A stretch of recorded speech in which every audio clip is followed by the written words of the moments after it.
یہ بات بھی حدیث پاک میں ثابت ہے کہ ابو لہب نے حضور صلی اللہ علیہ وسلم کی ولادت باسعادت کے موقع پر،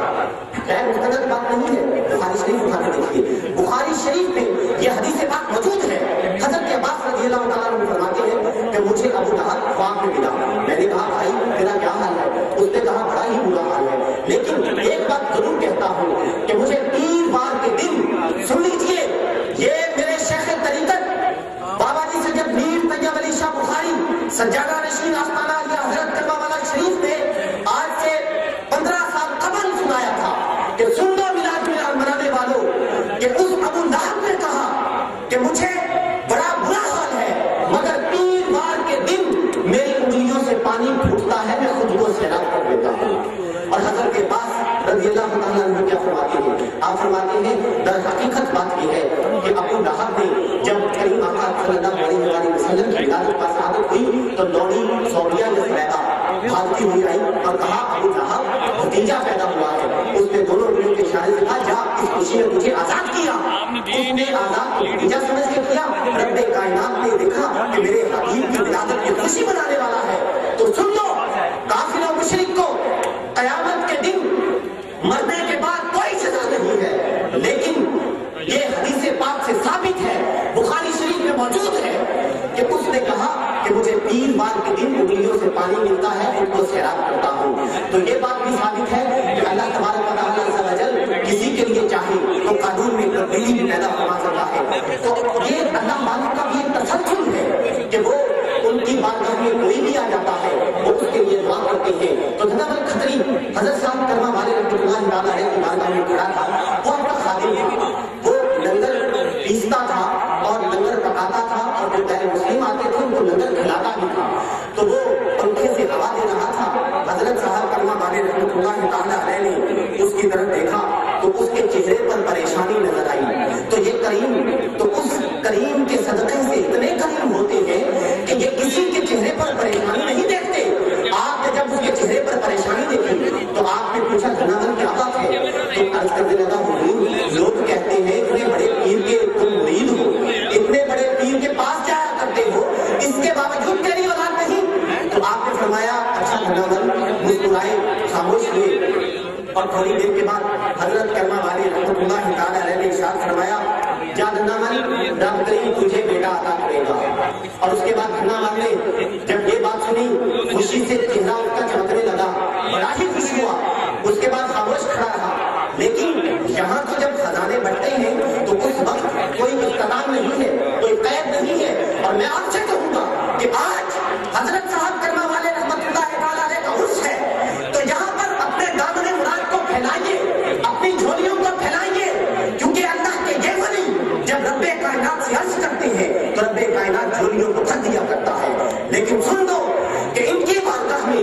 اگر کوئی جھولی کو پھیلا کے آتا ہے تو اس کی جھولی کو ضرور بھرتے ہیں۔ بات یہی ہے کہ جو جس نیت کے ساتھ آتا ہے کہ اس نیت سے اس کو عطا بھی کرتے ہیں۔ اور خناور کی بات چل رہی تھی، اس کے چہرے پر خوشی آئی، اور جب خاموش ہو گیا تو حضرت کرما والی رحمۃ اللہ تعالیٰ علیہ نے اس کی طرف دیکھا اور پھر ارشاد فرمایا جا دھنامل رب کریم تجھے ایک اور بیٹا دے گا۔ دھنامل اور خوش ہو گیا، سوچنے لگا ایک بیٹا نہیں دو مل گئے۔ اور پھر تھوڑی دیر کے بعد حضرت کرما والی رحمۃ اللہ تعالیٰ علیہ نے پھر فرمایا جا دھنامل رب کریم تجھے ایک اور بیٹا دے گا۔ تو وہی دھنامل آج اس کے بیٹے موجود ہیں، اور وہ ہندو ہونے کے باوجود اگر انہوں نے اسلام قبول نہیں کیا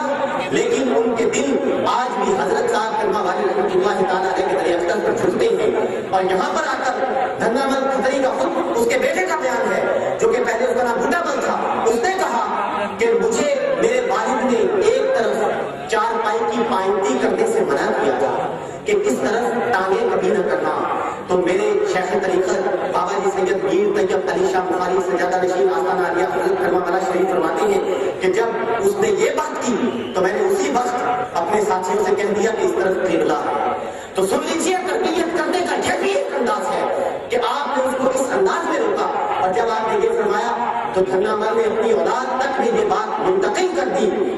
کہ کسی اور طرف چار پائی کی پائنتی کر لینا، لیکن اس طرف چار پائی کی پائنتی نہ کرنا۔ یہ نہیں بتایا کہ اس طرف قبلہ ہے، لیکن یہ بات بالکل روشن و ظاہر ہو گئی کہ اسی طرف قبلہ ہے۔ اور حضرت صاحب کرما والے رحمۃ اللہ تعالیٰ علیہ باتیں اگر میں بیان کرتا چلوں تو میں یہ بات اپنے یقین سے کہتا ہوں کہ اس مجمع کے اندر وہ لوگ بیٹھے ہیں، میں تو کمپیوٹر سائنس کا ایک چھوٹا سا طالب علم ہوں، لیکن یہاں پر مجھے ایسے چہرے نظر آ رہے ہیں کہ اگر ان کو وقت دیا جائے تو ایک ایک بیوی حضرت کرما والے رحمت اللہ علیہ کی اتنی باتیں بیان کر سکتا ہے، آپ کے ساتھ زادگان کی اتنی باتیں بیان کر سکتا ہے کہ اس ایک بیوی کے لیے ہی مائک پر وقت نہ بچے۔ لیکن آپ دیکھ رہے ہیں کہ اسٹیج پر بہت اونچی درگاہوں سے مشائخ اعظام بھی جلوہ گر ہیں، بہت معزز مہمانان گرامی بھی جلوہ گر ہیں۔ آپ مشائخ اعظام کی زیارت بھی کیجیے اور اپنے چہرے اسٹیج کی طرف رکھیے، لیکن دل حضرت صاحب کرما والی رحمۃ اللہ تعالیٰ علیہ کے دربار اقدس کی طرف رکھیے، کیونکہ یاد رکھیے کہ اگر رب کائنات کرم فرمائے گا تو وہ کسی نہ کسی پیارے کے صدقے کرم فرمائے گا، وہ کسی نہ کسی پیارے کے صدقے فرمائے گا۔ اللہ تبارک و تعالیٰ عز و جل ہمیں حضرت صاحب کرما والی رحمۃ اللہ تعالیٰ علیہ کی آپ کے فیض و برکات سے اور آپ کے کرامات سے جو اصل سبق ہے وہ حاصل کرنے کی توفیق عطا فرمائے۔ اور آخر میں پیر سید امام علی شاہ صاحب رحمۃ اللہ تعالیٰ علیہ آستانیہ گٹھو بتا شریف لاہور میں فیروز پور روڈ پر موجود ہے، ان کا ایک وظیفہ سنا دیتا ہوں۔ ان کا وظیفہ تھا عجب میں شان دیکھے کرما والے پیر دے، بیڑے کی پار جاندے ہر دکھی دن گیر دے۔ اور پھر انہوں نے یہ بھی ایک شعر پڑھتے رہتے تھے کہ حضرت کرما والے کرم کمائی جاندے، بے خبر لوکاں تائیں رب ملائی جاندے۔ اب بات سمجھنے کی ہے، اللہ تبارک و تعالیٰ عز و جل ہمیں سمجھنے اور عمل کرنے کی توفیق عطا فرمائے۔ اور آپ کے جانشین بابا جی سید میر طیب علی شاہ بخاری